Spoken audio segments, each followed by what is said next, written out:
So you first start in this stage of something called uninformed optimism. This is kind of like, it's like that phase when you're really excited to do something and you haven't thought through all the ins and outs, and it's just this optimism of like, this is going to be amazing, like it's going to be so good.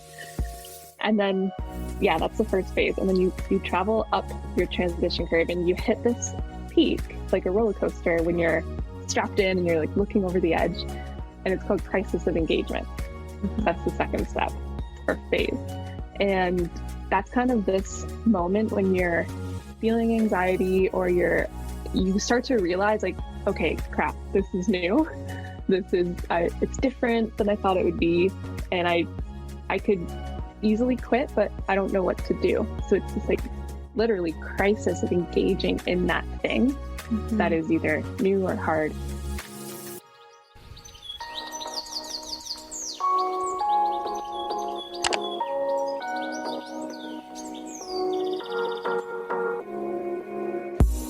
When I first started my wedding photography business back in 2011, I made just $5,000 in my business.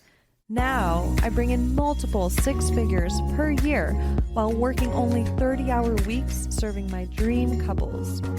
I'm here to help you discover that it's so possible to have what you want when you want in your business, so that you can create the life you've always dreamed of and deserve.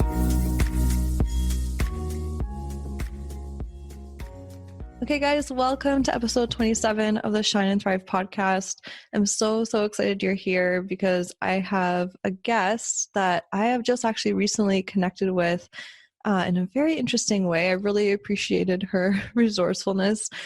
She had really connected to my message on the podcast and felt that she had a lot of value to give too. And she actually emailed me with a voice note, just giving me her backstory of where she is in her life right now, and how she feels that we actually have a very similar journey in our life, and she feels like we would connect really well. So I connected back because something about her message just resonated with me like a kindred spirit. We ended up connecting over Skype, brainstorming these podcast episodes that you guys are going to have coming your way. So actually this one, episode 27, is part 1. And then the following episode will be episode 28, part 2, because we had just like so much that we wanted to talk about and share with you guys.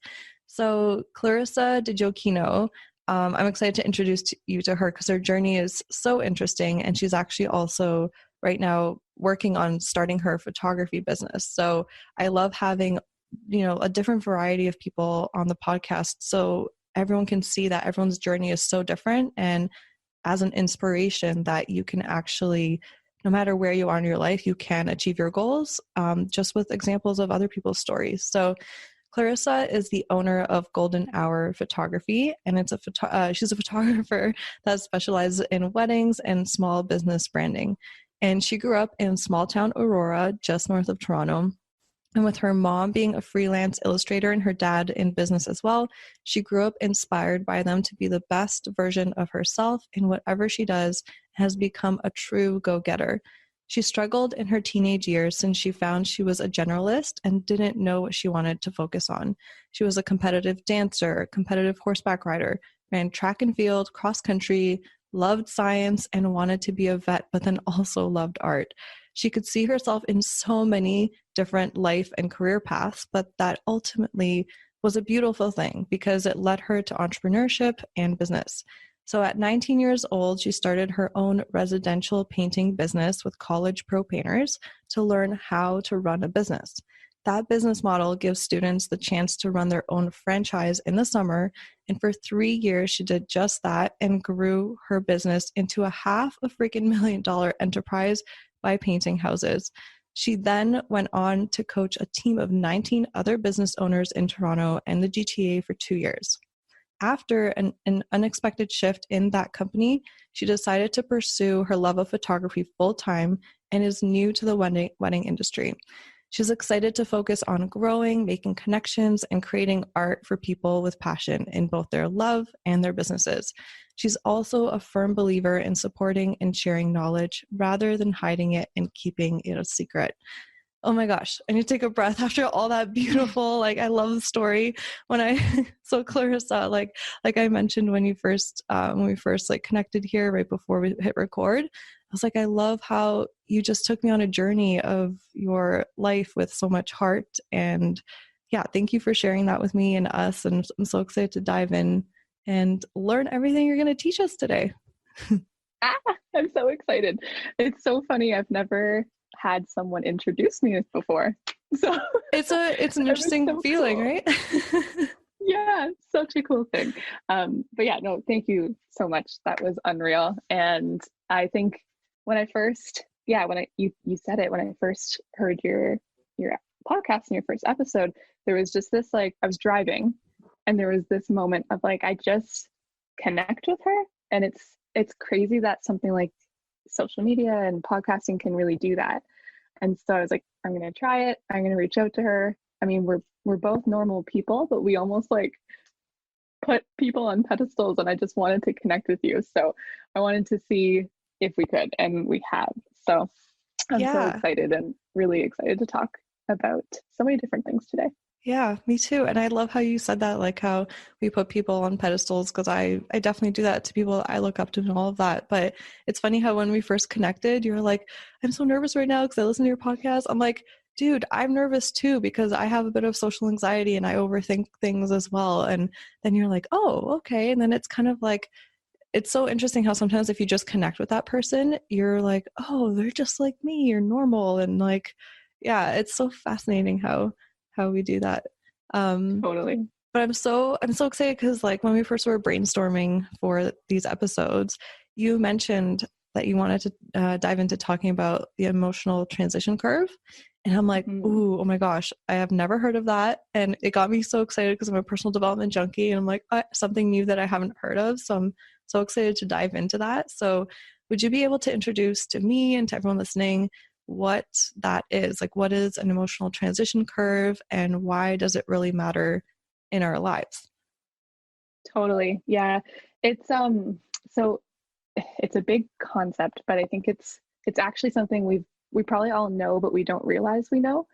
And I was really thinking through, when we were brainstorming, like, what have my biggest learnings been over the past 5 years and transitioning into a new industry and going through that. And it came down to just this understanding of emotional regulation and then emotional intelligence and understanding yourself and how that can really serve your clients and like yourself as a business owner. So the transition curve, it's a visual thing. I'll definitely share the image with you, but almost picture like a roller coaster. So it starts like down here and it goes up and then it comes right back down and then goes back up again.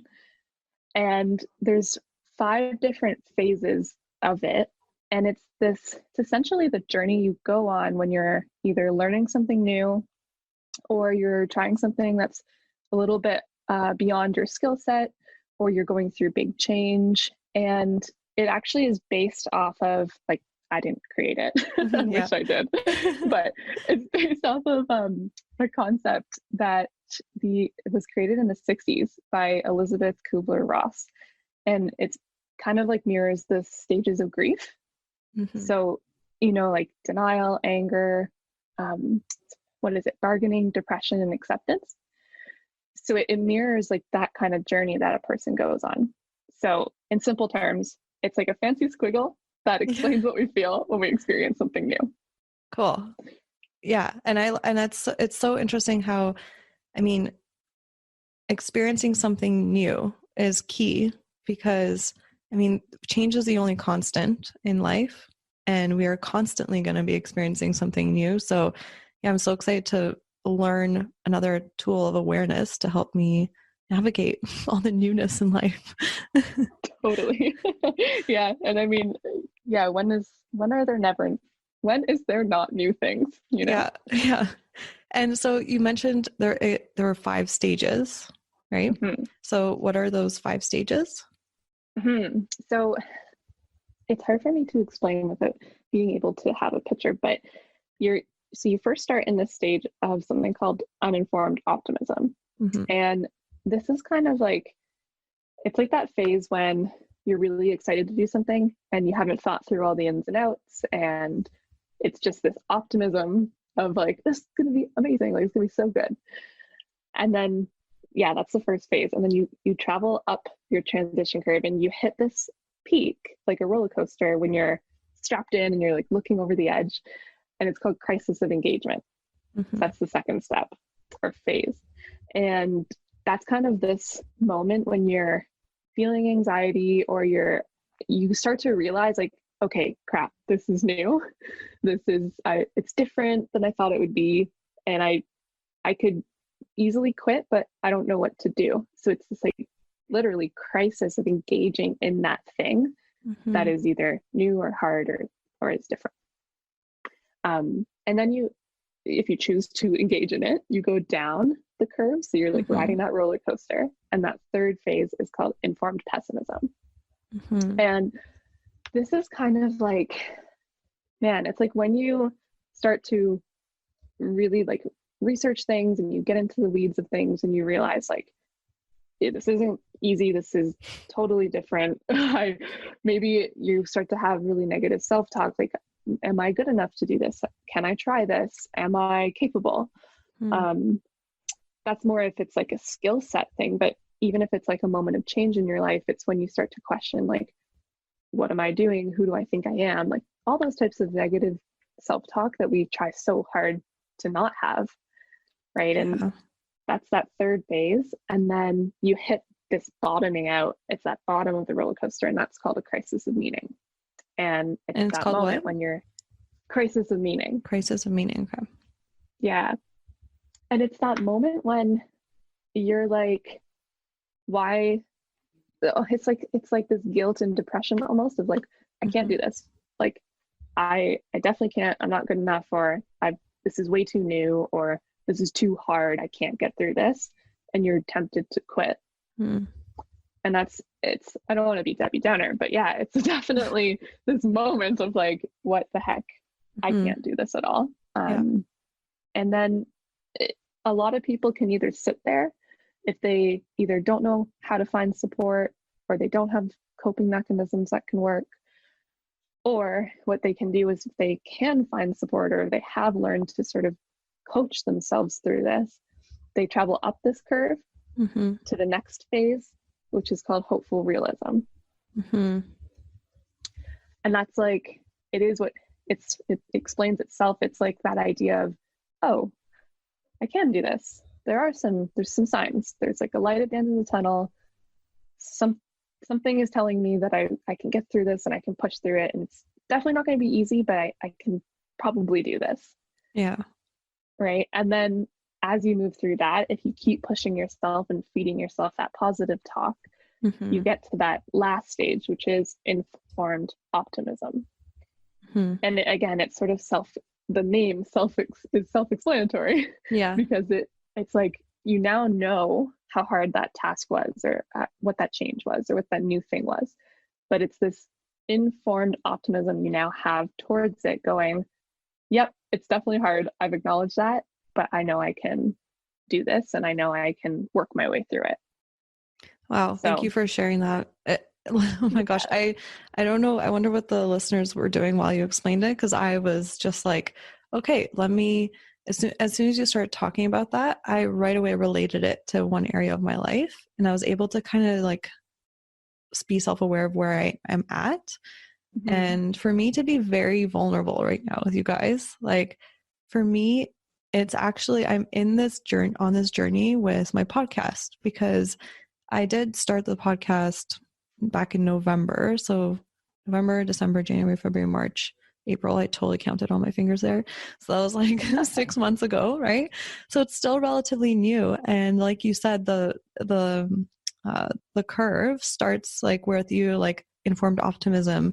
You're super excited. You know how like sometimes when you set new goal, it's like this fresh feeling, and you're just like, everything's going to be amazing if I just achieve this. And yeah, it'll be easy. You totally underestimate the project size, right? And then, yeah, so as you were like going through the thing, I'm realizing that I'm kind of at the point where I don't want to quit, but I have those like thoughts of like, who are you to do this? Can I even do this? Because there's so much more to it than I thought there would be. And it's like to constantly like support and inspire others, you have to be that being that is inspired, that is energized, right? And especially now going through COVID, like everyone's going through this in a different way. I mean, I can't, like my previous podcast episode, I talked about how I was kind of in a downward spiral and I hit burnout because I underestimated the project size of creating an online course, and I hit burnout at the same time as COVID happened. So I started feeling like kind of an imposter, actually, where I'm like, who am I to inspire others if right now I can't even pick myself back up and all of that. So to hear to me, for you to like explain this transition curve makes me feel so hopeful that I guess I'm just around the corner to finding that empowerment again for myself. And I know that I've been through this transition curve for many different things in my life. This is just the one that's happening, I guess, for me right now.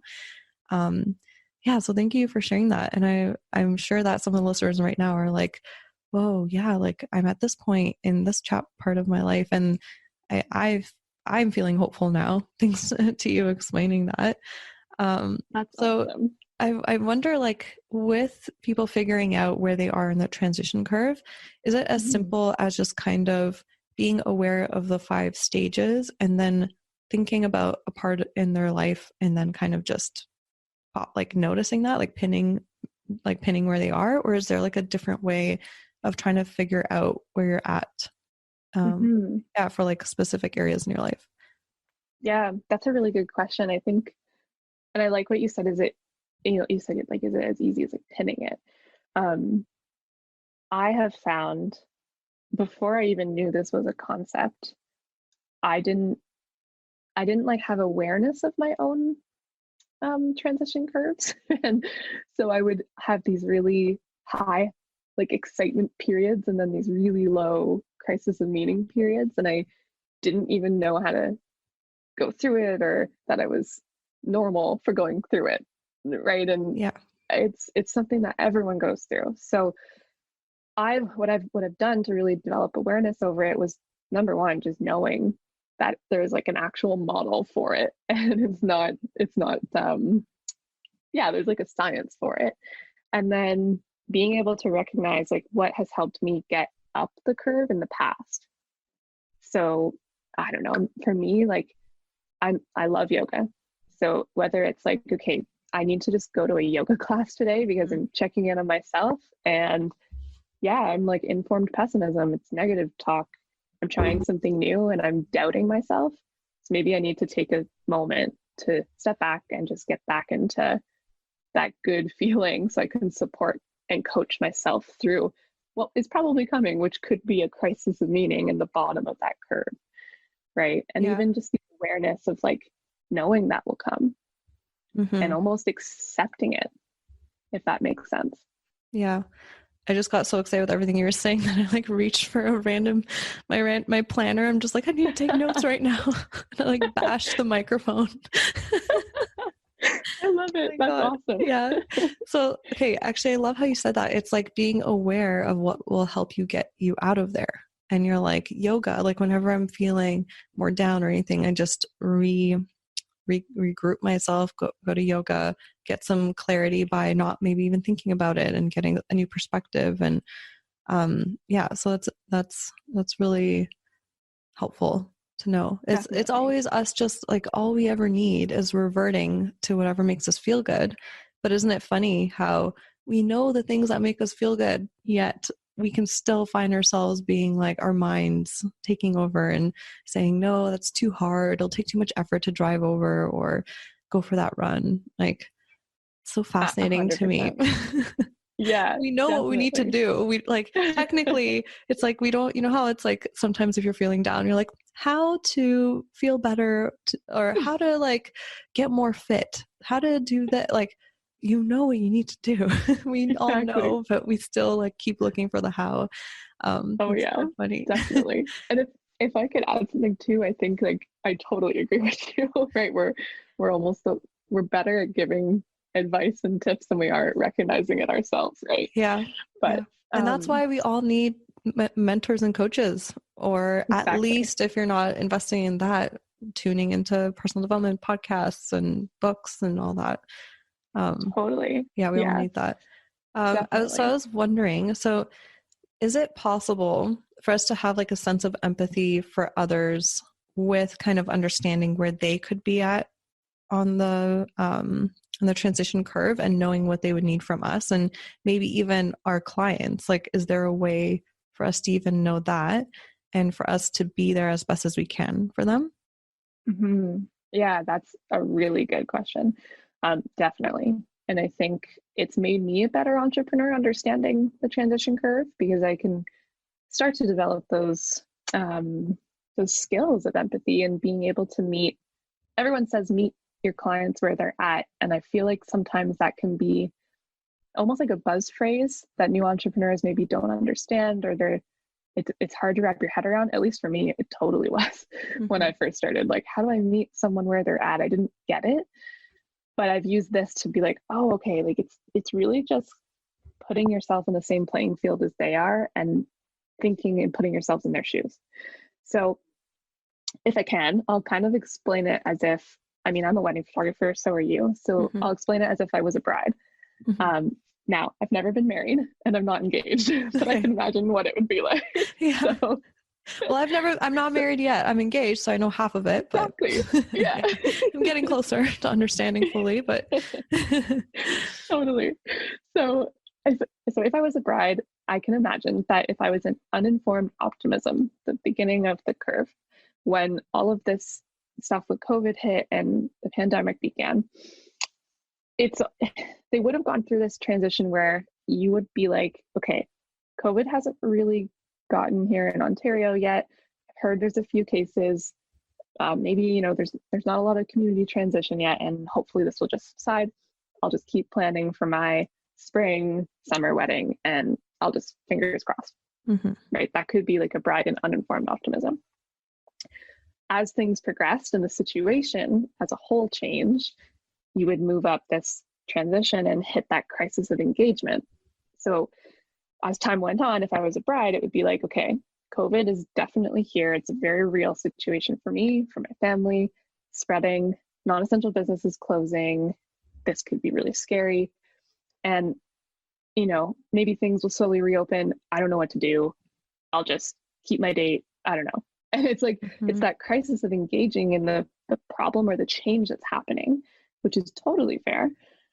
And this actually may look like for you as a business owner, your brides, or if you own a different type of business, your customers just either ignoring you or not answering you or not reaching out themselves because they don't even know what to do. So it's that moment of like anxiety and crisis. And this is where I think like you asked the question, like, how can you support our customers, or can we, like, knowing that is awesome for you as a business owner to check in and just send them a quick note, or you know what, even give them a call. I think we underestimate the power of just like voice it and calling people. So it's like, give them a call, just, hey, I just wanted to check in, and saying things like, I could imagine that you're feeling this way right now. I just wanted to support you through it and see what you're thinking. Can I help? And just engaging in it, right? It'll help them get out of that bubble of crisis of engagement. Oh, it might, yeah, which is so interesting to think about. And it might force them down the curve. So yes, it could make them think through all of the different things they have to change, but you rather do that with them than them do it on their own. Right. See, this is a great point that you brought up, because I felt confused about this scenario, because in a way, I know for me personally, if I'm going through a harder time, I sometimes need my space. So like, let me figure it out first before I can even like communicate with anyone. Like, I cannot deal with anyone else right now. I just need to maybe figure it out on my own. So I was like, I was torn. Like, what do I do? Do I give them their space and let them reach out to me when they're ready? Because I don't want to add another, because what I'm assuming is that a ton of vendors might be reaching out to them. So let's say if 20 vendors reach out to the couple, like, I would feel overwhelmed. So I'm in the space right now where I'm still figuring out, like, so far I've been waiting for them to reach out to me, so I give them the space, but maybe I'll change my mind after our conversation, because I like how you kind of touched on that, where you feel like you can actually lift them up. So keep talking on that point. So you mentioned, so they're in crisis of engagement, not knowing what to do next. Maybe I'll keep the date, but shit's looks like it's hitting the fan. And then it's stage 3, which is So that's the coming down. So it's once you've engaged and you've faced, it's almost think about it like facing the fear, like facing the new thing or the new skill set or the hard problem. That's when they'll start to realize, like, yes, it definitely, maybe like you just said, a bunch of my vendors are now reaching out to me and I'm overwhelmed and I don't know what to do. And it's that sort of stressful moment. And from there, again, in my experience, what has helped is, and I like what you said about everyone deals with things differently and processes things differently. But as a business owner, you could even just acknowledging it could help give them the ability to be vulnerable with you, to say, I do need that space, like Sarah or Clarissa or whoever, right? Like, I need that space right now. I'm not ignoring you on purpose. I just don't know what to do. And it just puts you guys on the same field together. So it's like you guys against the change in the problem versus like maybe them making decisions on their own and then you don't know about them and then causing any type of friction that you could avoid or at least mitigate. I shouldn't say avoid, but at least mitigate, right? I love that. Yeah. And then I think I'm getting off track here. Yeah, informed pessimism. So from there, crisis and meaning comes next, and that again could be the bottoming out. Oh wait. So we had uninformed optimism. I'm writing all this down. Number 2, crisis of engagement. Number 3 was called what? Informed pessimism. Okay, informed pessimism. Perfect. Yeah. And then crisis of meaning. And that's like that, if you're thinking of a roller coaster, it's the bottom. You just come down the hill. It's like that bottom of the wave. And this could be the point where maybe they do cancel, right? Or maybe they do ask for their refund and they just don't want to deal with it. And that's a hard... Or reschedule, right? Is that a reschedule? Okay, yeah. Exactly. Yeah, or reschedule. They make a move. They make a play, basically. Exactly. Yeah. And a play that takes them out of the situation. I think that's what's important to remember. Because if we're not talking about a bride or a couple, and we're talking about ourselves, that is the moment. Crisis of meaning is when you feel it quitting. So to kind of like compare it to what their journey could be. Okay, got it. So, yeah. And I think this is it is the moment where people they could, crash and burn in a sense of just like, I'm done. I don't want to do this. Or with the proper support and the proper mechanisms to cope through it, they can start to come see the light and see that next phase, right? And for a bride, maybe that's, like you mentioned, like giving them space, or maybe it's options. And just like as a vendor or as a photographer being like, hey, here are some options that I thought of, right? I want you to know I'm here. And if you want space, I'll give you space. If you want a phone call, let's have a phone call. And just kind of being there to really support them through it. I love that. And then from you just totally beautifully convinced me what I should do next for the remaining couples that I would have to so I was really lucky because I have most of my weddings July and onward this year. So I hardly had any in May, June. I had none in off season. So I was lucky with that. So, but now I love the idea of how you painted a picture of, hey, maybe if some people need space, all I have to do is write in the email, acknowledge if you need your space, like you don't have to email me back right away. I'm just reaching out here to let you know I'm here to be like, for whatever you need, support. Let's have a phone call. Let's brainstorm. I'm here to take care of you as best as I can for us to go forward with this with compromise and love together instead of fear, right? So I love that you said that. All I have to do is acknowledge that, hey, if you're feeling like this, you don't have to reply back. If you're feeling like a phone call, I'm here for a phone call. And Yeah, thank you for that. I'm going to Yeah. put that into action this week. I'm excited. Oh, you're welcome. I'm so glad that's been helpful. I think it's like you said it perfectly there. What you said about like partnering them with love and rather than fear. And I think like if as a business owner, whether it's photography or you own a clothing store or whatnot, but if you can like work with your customers on the problem, it's going to serve you so well, because they'll really see that genuine attempt that you're there to help them. Yeah, that you care. So, Yeah. exactly. Yeah. I totally get it. You're trying to get noticed and you don't know how. I mean, raise your hand if wondering where your next booking will come from keeps you up at night. I know how that feels like. I was there once too. But I'm about to help you get clear on how to increase your bookings and inquiries. After coaching many portrait and wedding photographers, I realized they all had one thing in common that was holding them back from booking their dream clients. They didn't know how to market themselves. Once they got clarity on how to show up and put what they learned from me into action, they began to book more of their dream clients.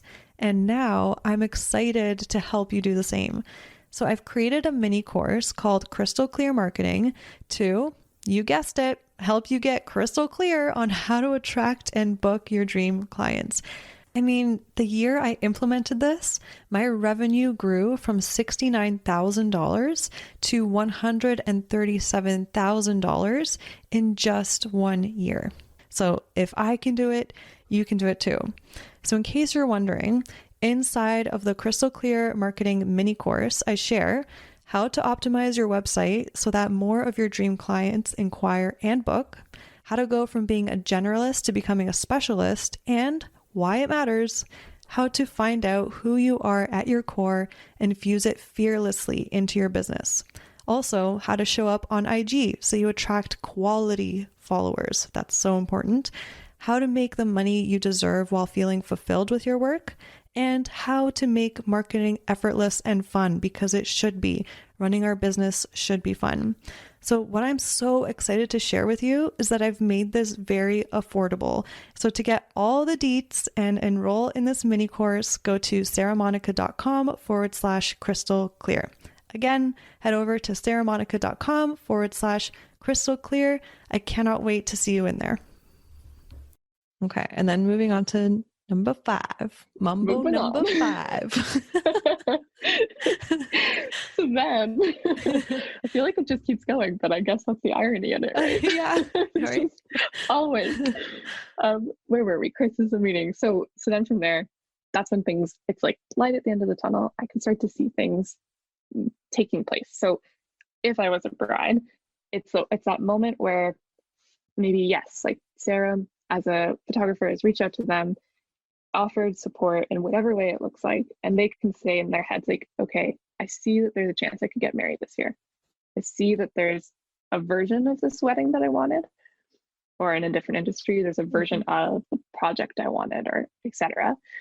And it's like this gradual acceptance that starts to seep in to go, yep, that was really hard. It definitely wasn't easy, and this isn't going to be easy, but there are ways we can do this, and there's ways we can get through it, and there is hope. So that's that next phase. And I think there, it's like, as a business owner, meeting them where they're at, it's just encouragement to be like, yep, definitely, like it will happen. There is that different version, but it's going to happen. Right. And then lastly, there's informed optimism.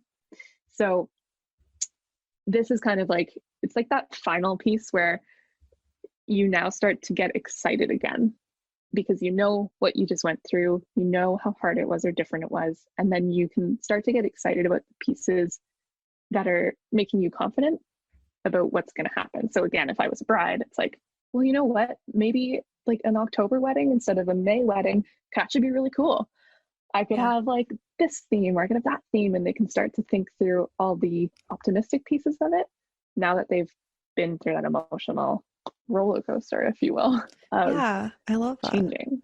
Like, for example, for weddings that may be rescheduled to 2021, maybe they can see, oh, you know what? We were so busy wedding planning, had all this stuff going on, but now we get another year to just slow down a little bit more. Maybe with us being at home, we get to recheck our values, our happiness. Do I enjoy my job? Do I not? Like, so much clarity can come out of it this year.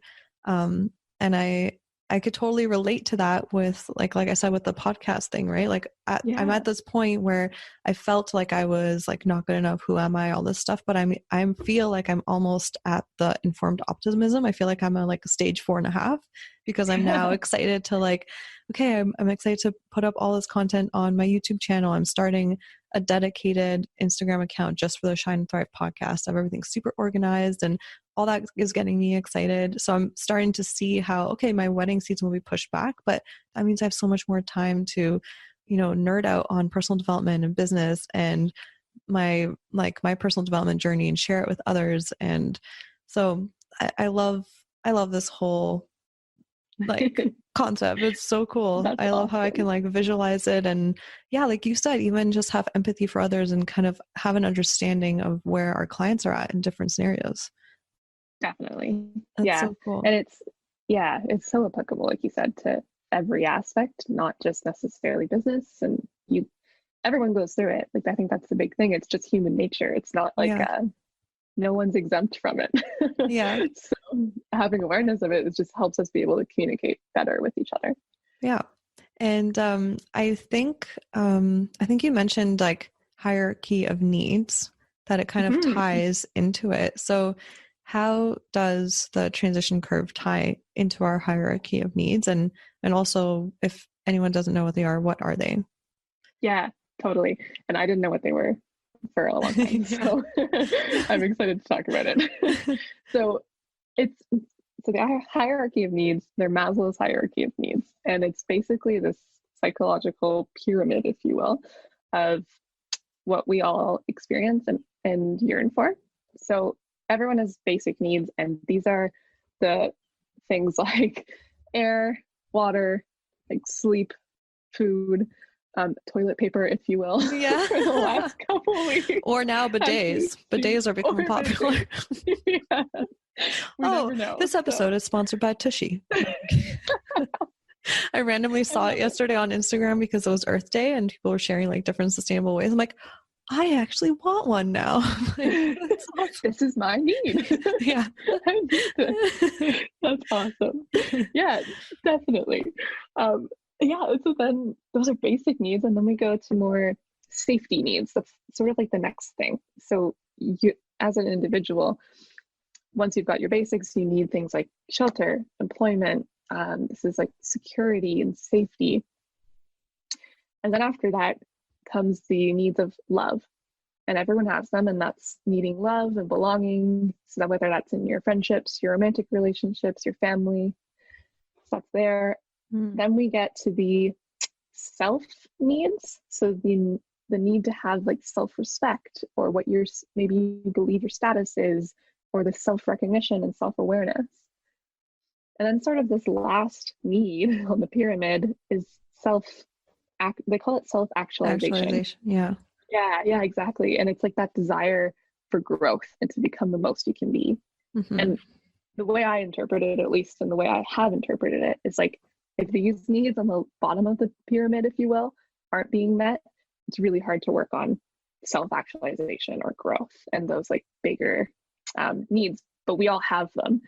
And so we're all going to yearn for them. So how that kind of ties in to the transition curve and being a business owner is like your customers, and in the case of us in the wedding industry, like your couples aren't going to be focused on what the future or what their dreams or that self-actualization is.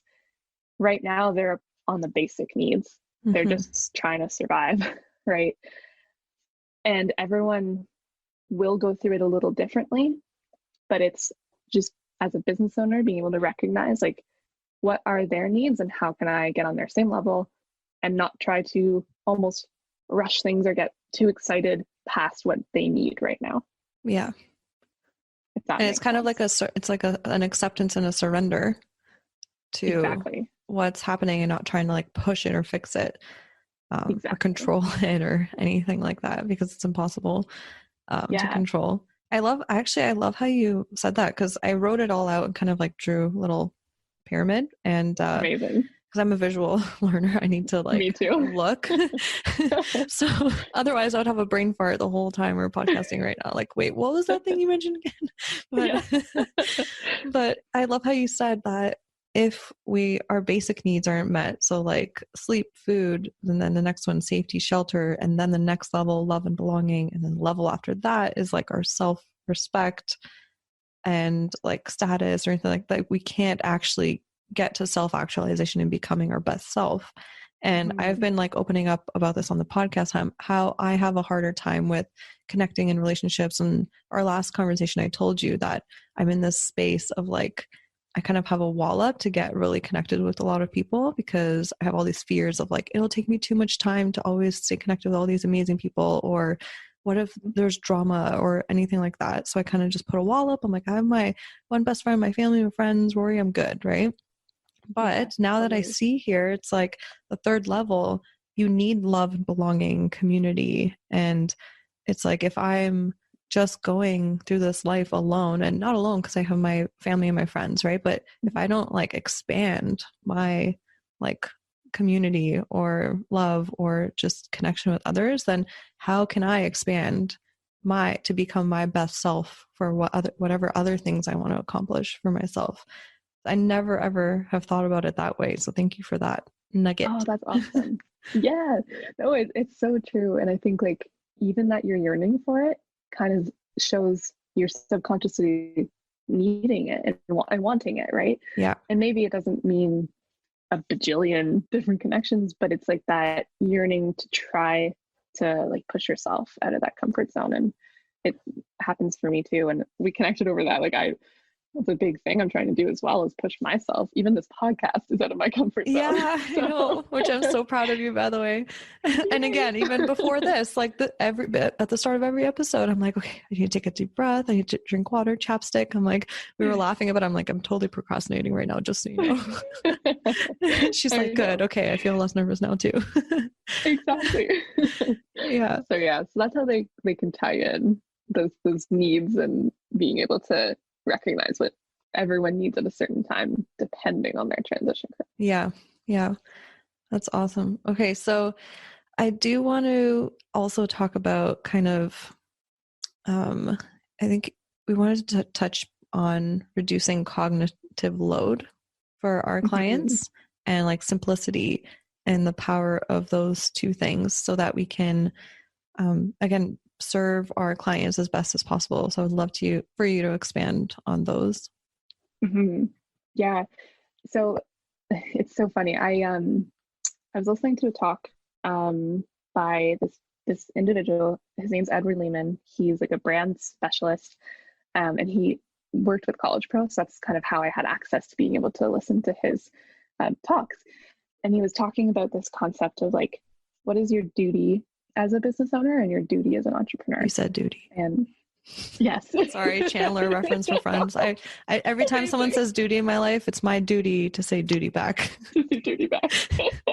I love it. You caught me off guard, and I was like, oh yeah. I know. Brain fart. Amazing. Okay, keep going on your amazing point. Now I can't even say it. I know. Okay, you were talking about this individual. I forgot his name. Yes. Edward something. You were listening to his talk. Yep.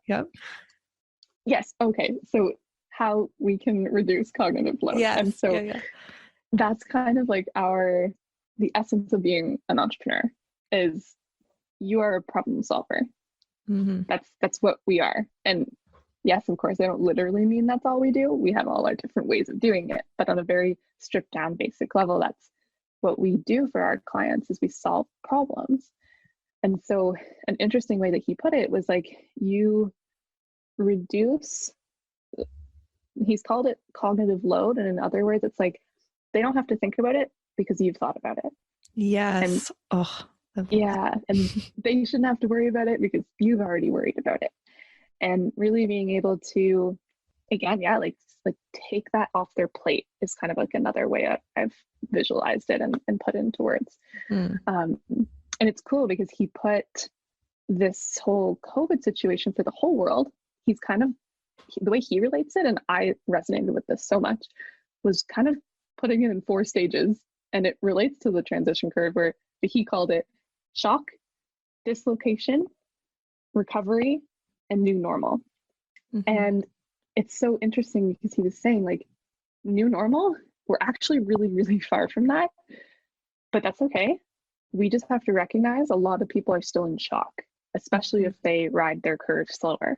Yeah. Right. And things right now, if they're not in shock, they're still in like problem solving mode. That's like dislocation mode. Like they don't really know what their reality is, but they're just trying their best. And it's a good thing because it can cause innovation and it can cause partnering together and working together, but it's still tricky. And then we get to recovery and then new normal. So yeah, it's like reducing the load that they have to think about. That's our mission as entrepreneurs in whatever way we can. And it definitely does require us to have a good understanding of where we're at, because like you said, sometimes we're not in a place to do that for other people, and that's okay. It's more like, how can we take the best care of ourselves, meet our needs, understand where we are at, so then we can do our jobs as entrepreneurs. Yeah, I love how, first of all, you mentioned that, oh, like maybe some people are riding the curve slower. It totally, that's totally could be a thing. Like for someone, one part of the curve can be a couple weeks, and for some, it could be a couple of months. And Definitely. is there, okay, so actually, I think before I ask this question, I also just want to kind of make a connection with what you said with like keeping things simple and reducing cognitive load. So for example, like when it comes to like being a wedding photographer, like one thing that I do for my couples is like 5 months before their wedding, I send them a family and friends questionnaire, and in there they fill out all of their family portraits that they want, like with all the people's names and everything like that.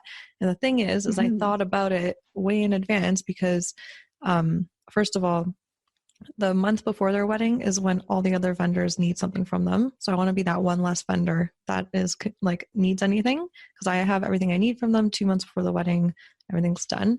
But another thing is like through learning and observing throughout my whole career about how family photos go on a wedding day, if you say bride's mom, come here, they don't listen because people listen, like can hear their names, right? Not really like bride's mom, because there are people that are waiting for family photos. They're standing around, socializing, talking to people. So if you say bride's mom, like I wouldn't respond to that, right? Yeah, but if you say totally. Sue or Sue, and she's like, huh, what? And then family photos go much more faster. So I have thought of that already. My couples aren't going to think of that. And I've made sure in the questionnaire, I'm like, make sure to write out the names of everyone so that family photos are more efficient, and just write it out that way. Then they follow the instructions and they write out all the names. And then I have that family photo list ready. I have it literally in order. I train my virtual assistant on how to order it the most efficient way possible so that all family photos can be done like faster, so that everyone can go drink and enjoy themselves. And it's like that I've seen, like from how I remember when I first started shooting weddings to how like disorganized all the family photos were, to now through me learning, oh, I could fix this, I could tweak this, I can ask for them for this in advance. Like now it's such a smooth process. And yeah, it's such a, I'm a huge nerd when it comes to like those little things. Every off season, I'm like, okay, what other thing can I tweak that'll make everything so much smoother that they don't even have to ask me about? It's already taken care of. Or, for example, if you send out a proactive email, letting them know 2 months before their engagement session, here are all the tips for the session. You don't have to get an email back from them or an email from them being like, hey, what do we do? And have them wondering. And then you also inefficiently answering emails, you have that already set up. So that's a great way as a wedding photographer that you could kind of apply that, reducing cognitive load. Yes. I totally went. It's like a tongue twister. Yeah, it is. Yeah. And then when I hear load, I think dirty. So did not go there. You don't know what to do. I wish that word was different. Yeah, I know. I can't even think of one now. Oh man, funny. Simplicity. I think too. Yeah, simplicity. Totally. If I can, like, I'll relate it to the other industry I was in. I was residential painting. So if anyone has ever gotten their house painted, which if you own a house, you probably have either done it yourself or you've hired someone to do it, right? There's always like all the little things that you think about, like what time are they going to get there? What's the color like? What equipment are they going to use? What, when are they going to leave? Is it going to stink? All these little things. Yeah. And for me, when I was running that business, that was something I did in my consultations. So when I was there with the homeowners and I was booking the job and presenting the price, basically, I would already ask them, like, what colors are you looking for? And it was funny because homeowners didn't necessarily realize it, but if they wanted to book with me and we went ahead with it, I didn't have to bug them anymore. Yeah. Like I had all that info and I could just then, all I had to do was clear communication, like, hey, this is when we're showing up. This is when we'll be here and this is when we'll be gone. Yeah. And I just took that cognitive load off of their plate. Now because of me, you're going to be thinking dirty thoughts every time you say that. Totally. Oh, so yeah, totally simplified it. Yeah. And then it makes your life easier. It makes running a business more fun because you don't have to be scatterbrained. Yeah, I love that concept so much. Oh my gosh, man, this has been amazing. I've wrote so many, like my notes are so chicken scratched right now because I'm like, too fast. I'm learning so much. But yeah, thank you so much for sharing your knowledge. And yeah, so we're gonna wrap up this episode, and me and Clarissa are gonna go on to record part 2, which is gonna be all about problem solving and being resourceful. So going even deeper on that. But yeah, thank you so much, Clarissa. Thank you. Because I know some people might just tune into this one, not that one. It depends. I want to make sure that they can find you if they want to connect with you in any way. So where can listeners find you? Awesome. Yeah, I'm on Facebook. So I'm Golden Hour Photography. The little handle though is Golden Hour Photo Company. Cool. And then you can find me on Instagram at the same one. It's just a little short form. So Golden Hour Photo Co. So awesome. I'm on there. Thank you so much. This was awesome. Yeah. And just so you guys know, if there's any resources that you want to check up on that we talked about, you can head over to sarahmonica.com/27. sarahmonica.com/27, and I'll link her website there. I'll link any resources that we talked about in this episode there. And yeah, so we'll see you guys in part 2 with Clarissa. Bye.